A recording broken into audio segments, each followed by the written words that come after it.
National anthem सोंपल्या उपरांतूच हांव थंयच्यान भायर सरलां आनी ताज्या उपरांत म्हज्या गाडयेन बसलो.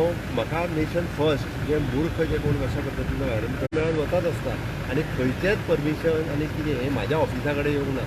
कोणी परमिशनां दिल्या पळय न्हू रे, केन्ना कन्वर्जनां केल्या आनी कसलें लायसन कोणी दिलां खंयच्या प्रोजेक्टाचें तें सोदा तुमी. तुमच्या खातीर दिपयता आसतना त्या खातीर म्हाजो आनी त्या भुतानीचो कसलोच संबंद ना. त्या खातीर नाका जाल्लें जें सांगता पळय न्ही कोण कोण हें आनी कितें तांची पयलीं हिस्ट्री काडून पळोवची सगळ्यांची उलयता तितक्यांची आनी कोण कोण खंय आहा तें क्लियर कळटोय भायर. म्हाका केन्ना तरी एका वर्सा पयलीं मेळून गेलो तो काल मेळून गेलो म्हणटा. म्हाका अशें कोण कोण मेळोन वताच आसता आनी खंयचेंच परमिशन आनी कितें हें म्हाज्या ऑफिसा कडेन येवंक ना. ऑफासर जाय जाल्यार त्या गोमंतकाचो तो प्रायवेट प्रोग्राम तरी म्हाका तें आपयता. नॅशनल एंथम सोंपल्या उपरांतूच हांव थंयच्यान भायर सरलां आनी ताज्या उपरांत म्हज्या गाडयेन बसलो. म्हाका नेशन फर्स्ट जे मूर्ख जे कोण अशा पद्दतीन भायर करता पळय तेंच्यांनी तें पळोवपाची